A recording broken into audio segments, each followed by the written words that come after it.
My friends, if we are to begin this journey together, let us begin with a simple but profound recognition. Most of what you believe to be your life, your struggles, your triumphs, your failures, even your identity, is not your own. It is the world's.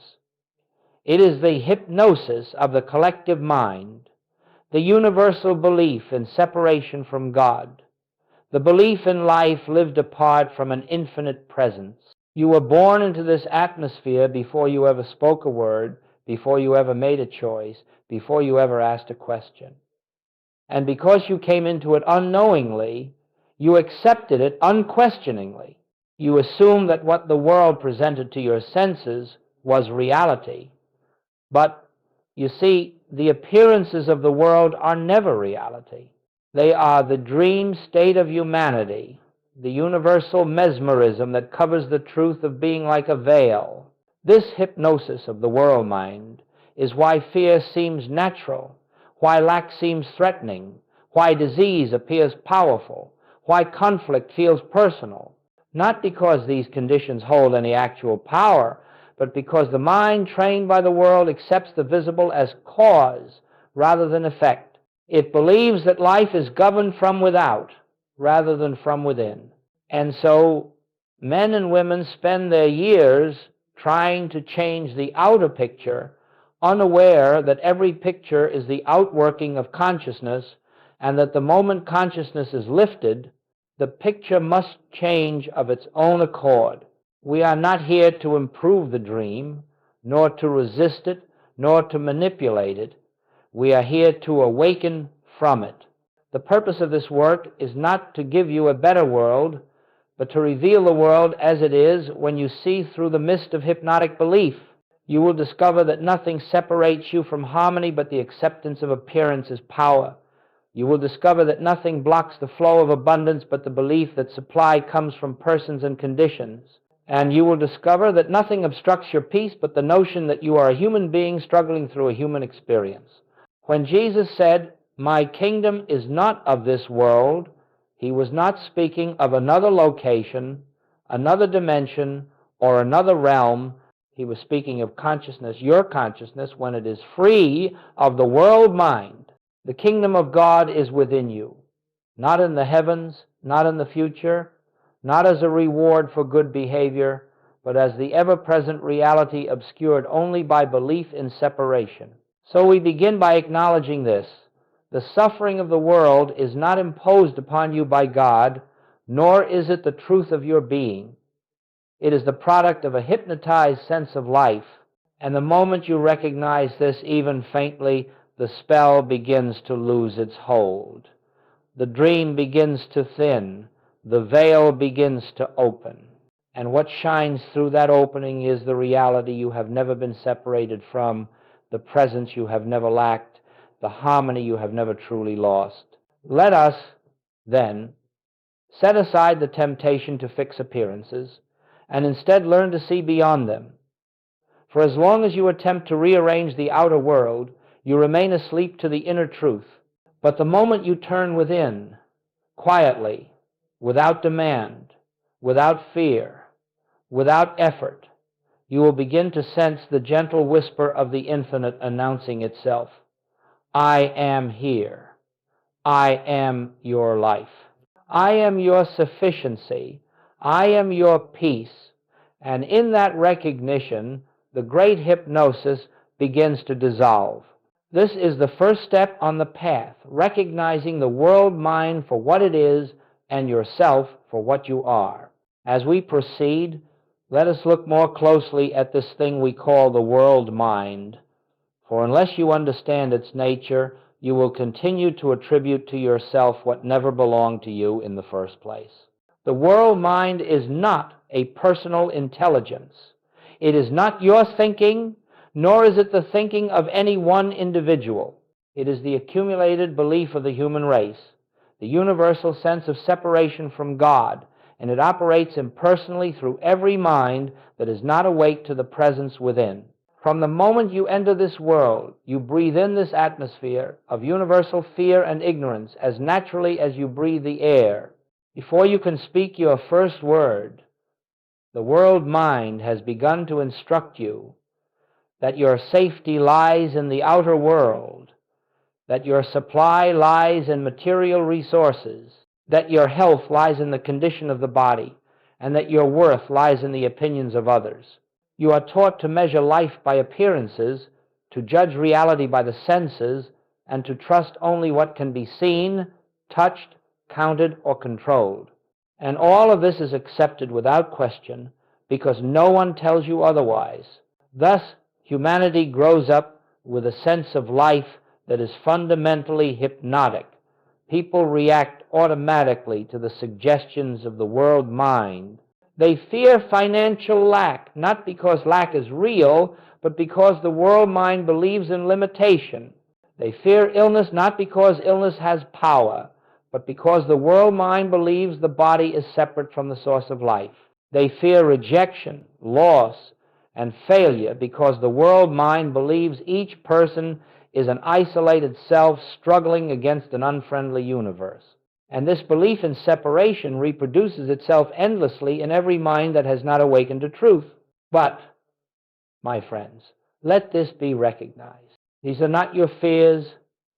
These are not your beliefs. These are not your thoughts. This is the world mind acting upon you as long as you identify yourself as a human being living in a human universe. The moment you accept that these thoughts are mine, you give them power they do not possess. You take ownership of that which never belonged to you. You adopt as personal a universal mesmerism that operates impersonally. Joel would often say, "You are not responsible for the thoughts that come to you. You are responsible only for whether you accept them." And that is the crux of awakening, to stand still long enough to discern the difference between the suggestions of the world mind and the truth arising from within. The world mind says you are vulnerable, but the inner presence whispers, "I am with thee always." The world mind says you must struggle for supply, but the inner presence declares, "All that the Father has is yours." The world mind says, "You are a body subject to decay." But the inner presence reveals, "I am life eternal." Every conflict you have ever experienced begins with mistaking the voice of the world mind for the voice of your own consciousness. Every healing begins with the recognition that the world mind has no power of its own, no authority, no law, no substance, and that the infinite presence within you is the only reality. When you understand this, even faintly, the spell begins to loosen. You no longer see yourself as a being struggling in a hostile environment. You begin to sense that there is a deeper life living you, a deeper intelligence governing you, a deeper love sustaining you. And this recognition marks the end of spiritual sleep and the beginning of awakening. It is from this recognition that we move forward. For now you can begin to see that what you have called your life has been largely a reaction to a universal hypnosis, and what you truly are has never been touched by it. And now we come to a vital point, one that cannot merely be understood intellectually, but must be quietly realized within your own being. The world mind, which we have described as the collective hypnotic influence, has a curious ability. It presents to you only a fraction of reality and convinces you that this fraction is the whole. It shows you the visible, the tangible, the measurable, and then persuades you that life is nothing more than what can be observed with the senses. But, my friends, the senses reveal only the outermost rim of existence. They show you the finished picture on the canvas, but never the painter.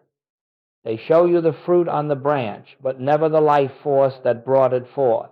They show you the body, but not the life that animates the body. In truth, the visible world is but 1% of reality. The remaining 99% is invisible, spiritual, incorporeal, yet infinitely more substantial than anything the senses report. It is this 99% that the world mind blinds you to. The world mind insists you are a material being in a material world. But the truth is, you are a spiritual being in a spiritual universe, temporarily believing in material sense. Joe would often say, you are not responsible for the thoughts that come to you. You are responsible only for whether you accept them. And that is the crux of awakening, to stand still long enough to discern the difference between the suggestions of the world mind and the truth arising from within. But I say to you, with all the authority of the infinite behind it, nothing the senses show you is self-governing, self-existent, or self-created.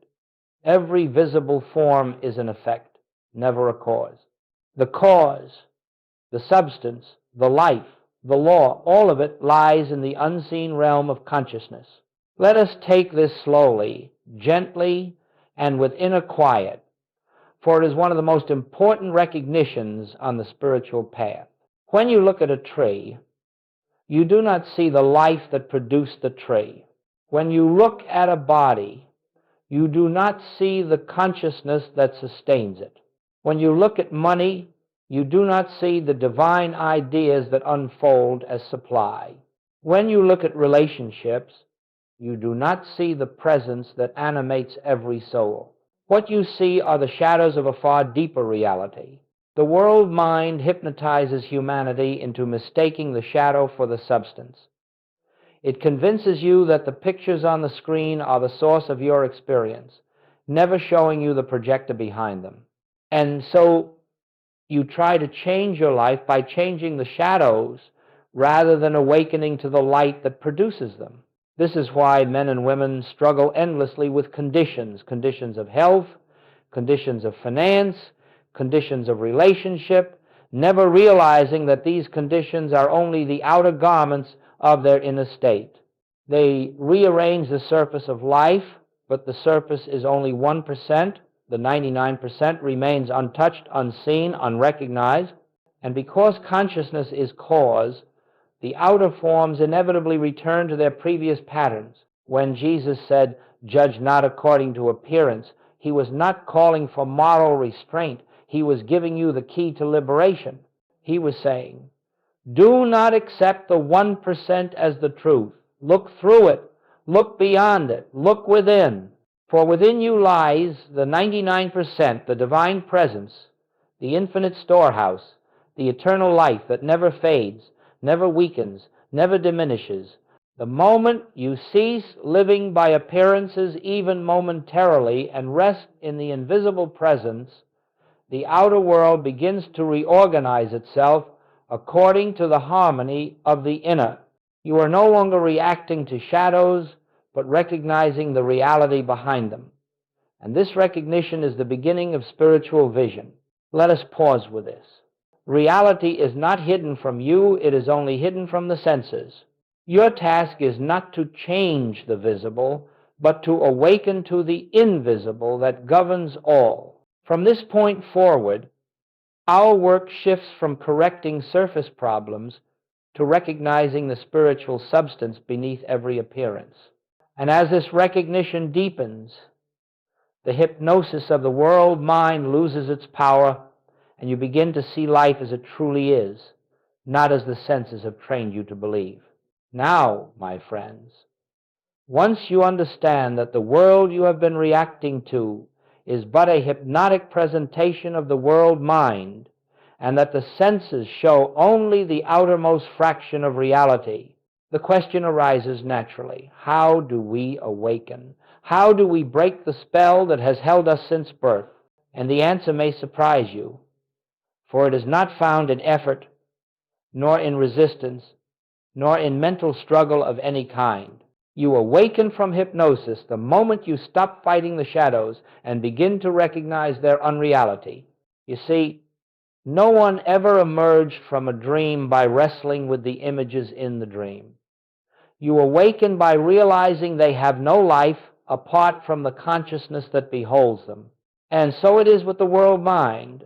The more you resist its appearances, the more real they become to you. The more you fear them, the more power you attribute to them. But the moment you quietly observe them without accepting them as authority, the spell begins to dissolve. This is why the spiritual path always begins with stillness. Be still, the psalmist said, and know that I am God. Do you see? Stillness is the doorway, not frantic prayer, not desperate affirmations, not trying to impose truth upon appearance, but stillness. For in stillness, you step out of the reactive mind and into the awareness of the presence that has always been here. Goldsmith would say, stand still inside yourself. That is the secret. The moment you stand still, the mesmeric pull of the world mind loses its grip. You begin to see that the fear you felt a moment ago was not your fear. The suggestion of lack was not your belief.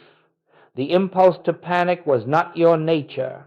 It was all the activity of a universal hypnotism that only functions as long as you agree with it. So let us take a very practical approach. The next time a fear arises about money, health, family, future, or any other appearance, do not run with it. Do not try to overcome it. Simply pause. Stand still inwardly. Recognize this is appearance, not reality. This is the world mind presenting its illusion. I do not need to accept it as mine. That pause, that refusal to react, that moment of inner silence, that is the beginning of awakening. You have stepped out of the dream long enough to remember that you are not the dreamer, but the awareness behind the dream. In that quiet instant, something within begins to stir. A presence, a peace, a subtle sense of I, not the personal I, but the divine I. And as you rest in that awareness, you begin to feel the hypnosis loosening. You begin to realize that you have spent a lifetime trying to fix effects rather than turning to the cause behind them. You have tried to smooth the shadows rather than awaken to the light that casts them. Breaking the spell of the world mind is not a battle. It is a shift. A shift from believing what appears to recognizing what is. A shift from reacting to life as a human being to beholding life as spiritual consciousness. A shift from external dependence to inner realization. And once this shift begins, even faintly, you discover that you no longer live in a world of fear, but in a universe of divine order. You discover that your peace does not come from conditions, but from awareness. And you discover that awakening is not a future attainment, but a present recognition. This is the first step out of hypnosis, to stand still long enough to see that nothing external has ever had power over your life, and that the only reality that has ever governed you is the presence within. Now that we understand the nature of the world mind and the first movement out of its hypnotic influence, let us take the next step, the practice of inner recognition. For although standing still frees you from the automatic reactions of the world mind, it is recognition, quiet, gentle recognition, that reveals the reality behind appearance. And without this recognition, stillness becomes only a temporary pause. With it, stillness becomes the doorway to truth. My friends, spiritual awakening does not take place through effort. It does not happen because you try to believe something or because you repeat holy words. Awakening occurs when you recognize what already is. Recognition is the spiritual act that lifts you into the consciousness of truth. And it is this recognition that becomes your practice. Let me explain what I mean. When Jesus said, I and the Father are one, he was not presenting a doctrine to be memorized or repeated. He was revealing a fact of spiritual identity, a truth that must be recognized, not affirmed. The moment you attempt to force belief, you return to the world mind, which operates through effort, struggle, and mental strain.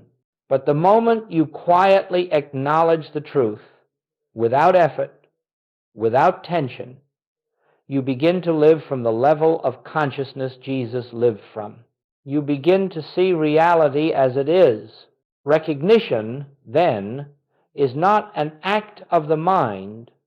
It is an opening of awareness. It is the gentle inner realization that behind every appearance stands the infinite presence, whole, complete, and untouched. And so we begin with the simplest form of recognition. I and the Father are one. Let this not be a statement of faith, but a moment of awareness.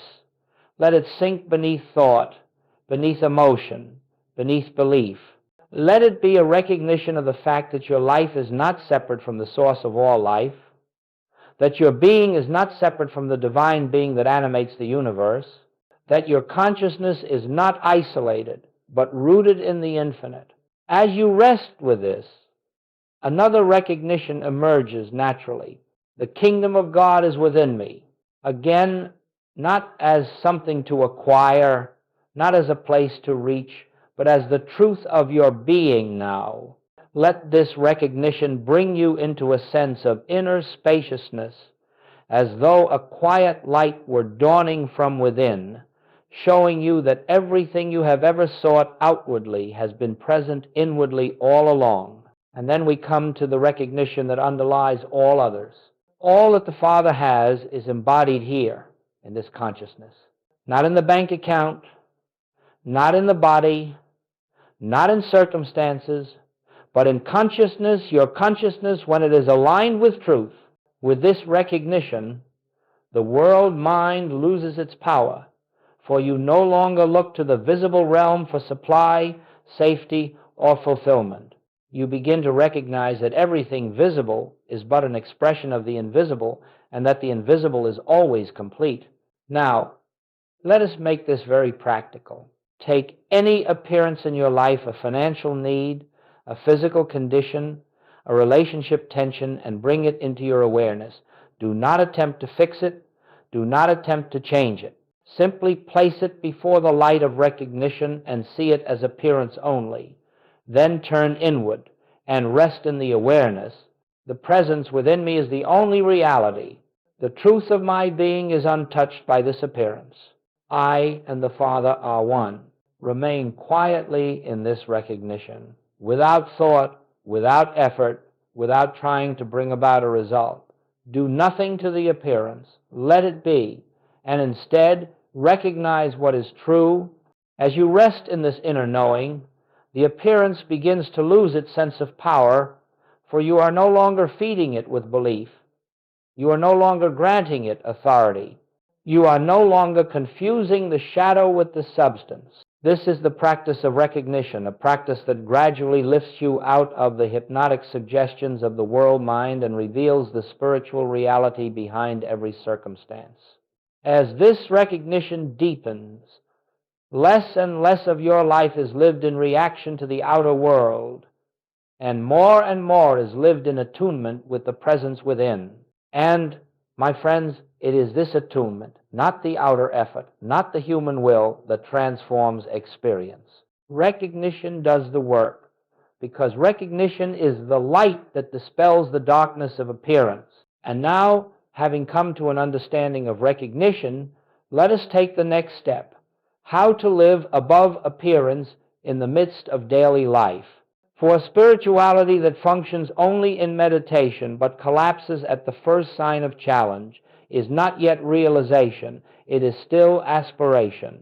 Our purpose is not to escape the world, nor to transcend it through belief, but to live in the world without being governed by the world mind. That is the essence of spiritual freedom. You see, the world will continue to present appearances. That is the nature of the sensory realm. Bodies will show symptoms. Bank accounts will fluctuate. Relationships will shift. Nations will rise and fall. Circumstances will change. The outer picture will always be in motion. But the question is, will you move with it?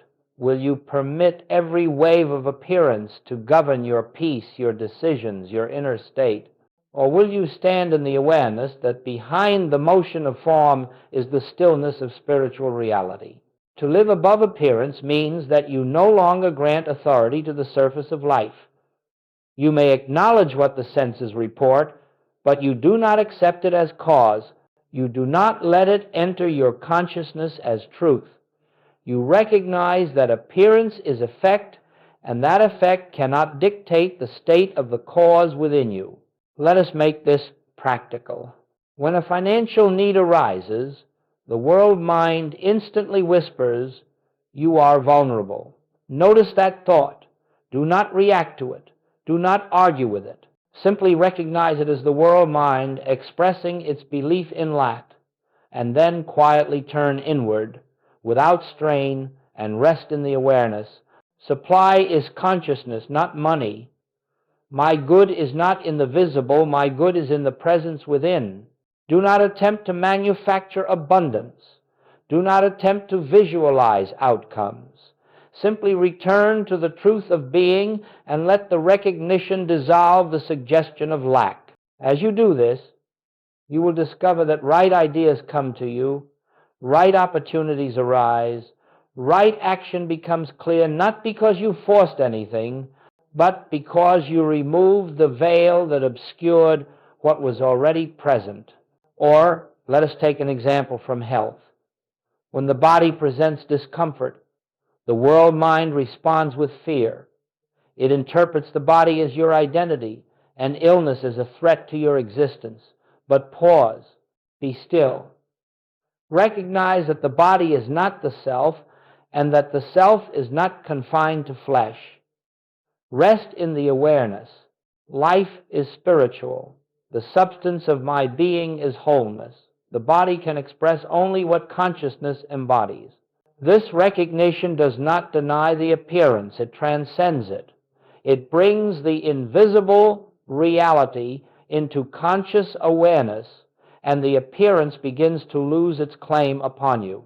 Or again, in the realm of relationships, when conflict arises, the world mind insists that personality meets personality, ego meets ego, and that someone must win and someone must lose. But spiritual vision recognizes the same presence that lives in me lives in all. The Christ in me beholds the Christ in the other. From this inner posture, your reaction softens, your words change, the atmosphere shifts, and harmony emerges where tension seemed inevitable. You see, to live above appearance is not to manipulate the outer world. It is to abide in inner truth until the outer aligns with it. This is the meaning of living in the world, but not of the world. You continue to act, to speak, to work, to serve, but the source of your action is no longer fear, desire, or human will. It is the quiet guidance of the presence that has become your resting place. And let us understand this clearly. Consistency is more important than intensity. One moment of sincere recognition carries more power than an hour of mental struggle. Many short pauses throughout the day, moments in which you turn within, recall the presence, and recognize the truth, will lift you far more quickly than occasional long periods of strained meditation. Gradually, the shift occurs. You stop looking to the outer world for your cues. You stop allowing appearances to command your peace. You begin to live from the inside out. You begin to feel anchored, steady, quietly confident, and when the world mind presents its shadows, you meet them not with fear, but with the calm awareness of truth. This is the art of living above appearance, the art of abiding in the invisible reality while moving through the visible world. And now, my friends, as we begin to live from this inner awareness rather than from the shifting currents of the world mind, something remarkable happens, not suddenly, perhaps not dramatically at first, but quietly, imperceptibly, like dawn breaking behind a still horizon. Fear begins to dissolve. Lack begins to lose its claim. Suffering no longer appears as an enemy, but as a shadow fading in the light of recognition. And all of this occurs not because we have waged war against these appearances, but because we have ceased granting them power.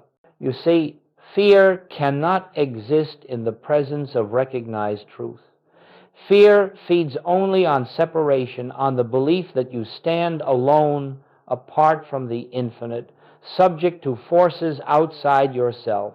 The moment you recognize, even for a breath, that the presence within you is the only life, the only intelligence, the only law governing your being, fear begins to wither, for it has nothing left to fasten itself upon.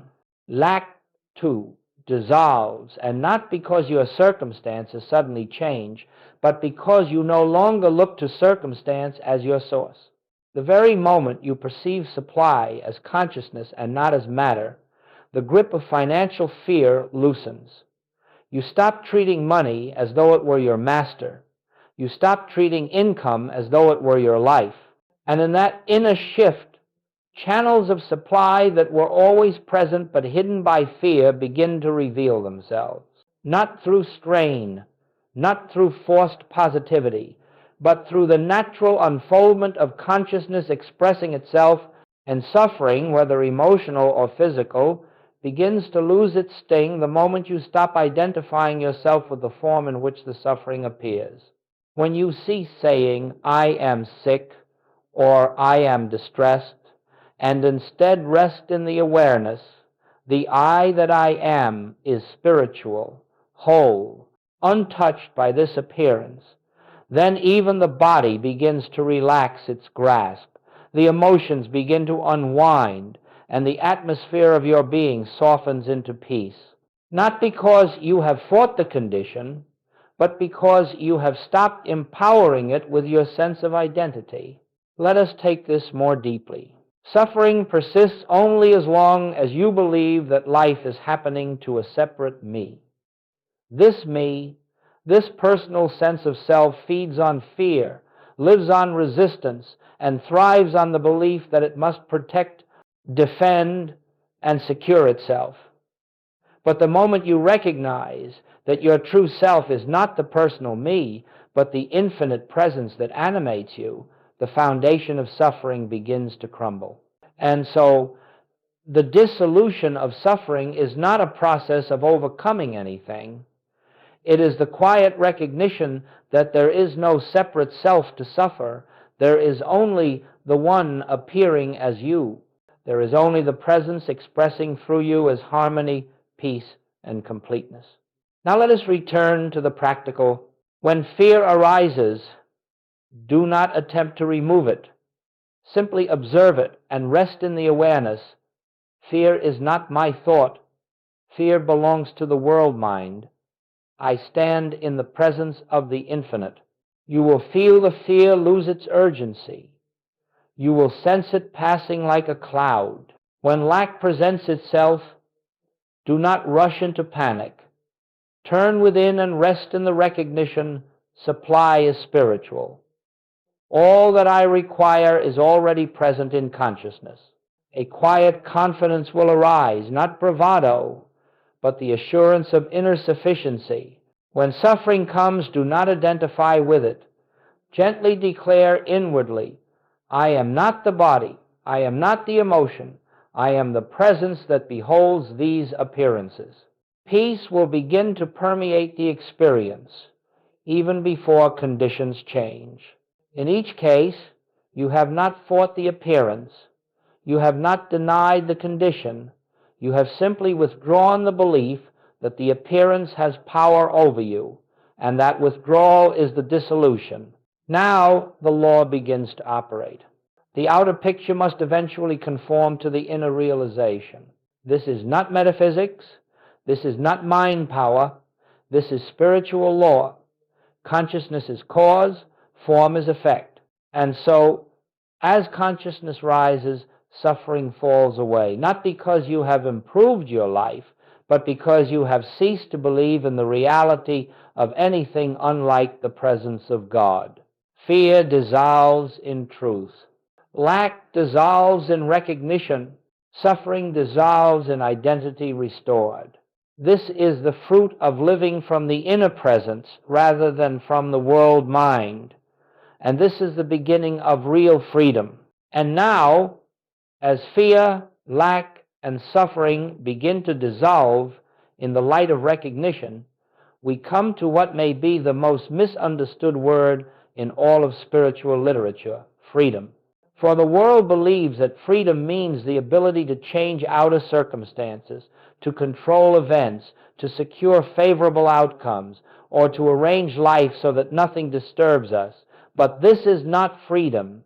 This is bondage to the very appearances you hope to escape. True freedom, in the spiritual sense, is not the power to shape the world, but the realization that the world has no power to shape you.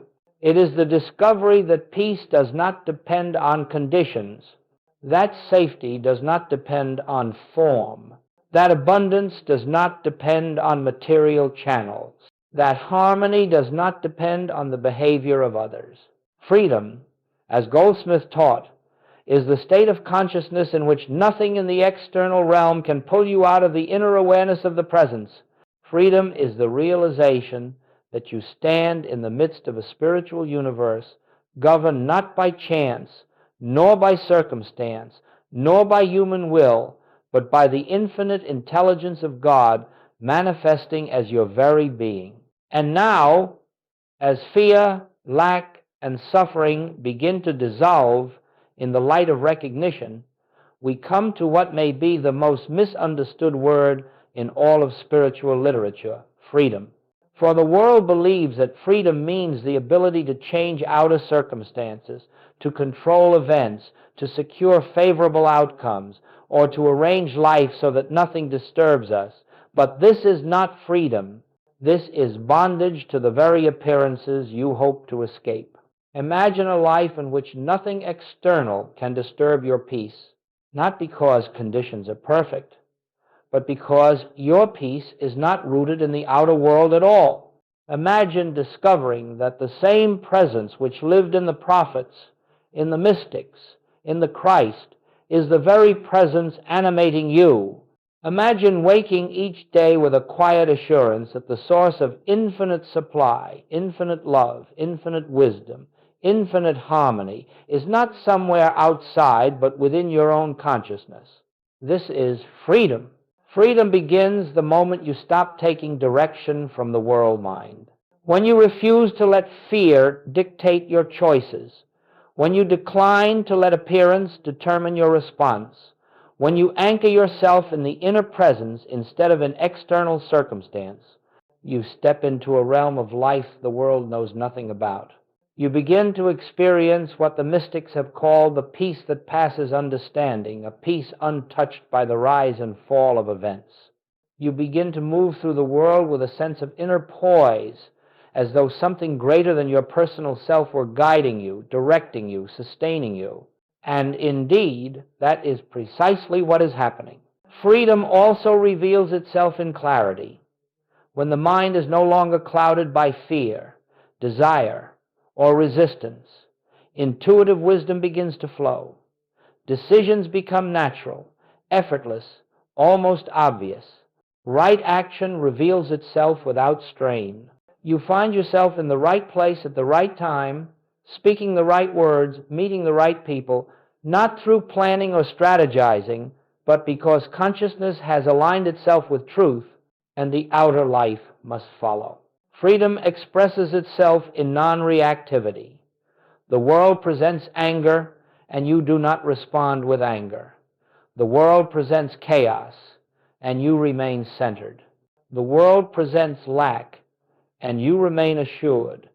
You do not accomplish this through discipline or suppression, but because your identity has shifted from the human sense of self to the divine presence. And perhaps most beautifully, freedom reveals itself as compassion. When you are no longer entangled in your own fears, you see the world's fears with tenderness. You no longer judge others, for you recognize the world mind acting through them just as it once acted through you. You meet their suffering not with resistance or annoyance, but with understanding, for you know they are not separate beings struggling in isolation, but expressions of the same infinite life that animates you. This is the true meaning of freedom. Not that you escape the world, but that the world loses its power to define you. Not that nothing ever happens, but that nothing happening can disturb the presence within. Not that outer conditions become perfect, but that inner consciousness becomes unshakable. Freedom is the end of fear. Freedom is the end of dependence on matter. Freedom is the end of suffering born of identification with the separate self. Freedom is awakening to the truth that I am the place where God appears as individuality. And when this realization dawns even lightly, you understand that the world mind cannot imprison you, for it never contained you. You transcend it not by effort, but by knowing the truth of your being. This is divine freedom, and it is the birthright of every soul who turns within and listens.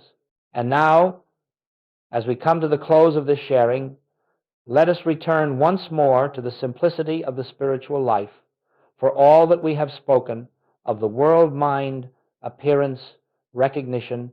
Freedom comes down to a single, quiet truth. The reality you seek has always been present, not far off, not hidden, not withheld, but here, now, as the very essence of your being. You see, the spiritual journey is not a journey of becoming. It is a journey of remembering. Remembering what has always been true. Remembering the presence that has never left. Remembering the I that is one with the infinite. And though the world mind may have caused you to forget for a time, the forgetting never changed your reality. It only veiled it. Awakening, then, is nothing more than unveiling. It is the gradual dissolving of the clouds that have obscured the inner light. It is the recognition that nothing external can complete you and nothing external can diminish you. It is discovering that every breath you take is breathed by the infinite itself, expressing as your individual being. My friends, let us recognize this. You have never been separate from God. You have only believed in separation. You have never lacked anything. You have only believed in lack. You have never been threatened. You have only believed in vulnerability. The moment you turn within and acknowledge the presence, even for a single breath, the belief dissolves and the truth is seen. This inner turning, this stillness, this recognition is the secret behind all spiritual revelation. It is not a practice for the advanced. It is not reserved for saints or mystics. It is the simplest act of awareness. Be still, and in the stillness feel the presence that is your own being. This is the entire infinite way. And as you continue not in strain, not in discipline, but in gentle remembrance, something beautiful begins to unfold. You begin to sense that your life is not being lived by you, but through you. You begin to feel guided, carried, upheld. You begin to see that what you once called your life is the activity of the divine presence expressing as you. Then the fears of yesterday lose their hold. The frictions of the world soften.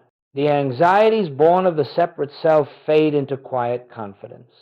And the very atmosphere of your consciousness changes. Your home becomes a sanctuary. Your work becomes service. Your relationships become expressions of love. Your inner life becomes peace. Not because you have improved yourself, but because you have recognized yourself. And as this recognition continues quietly, gently, day after day, you awaken more fully to the truth that the kingdom of God is not a place, nor a promise, nor a reward. It is the reality of your consciousness the moment you know the presence within.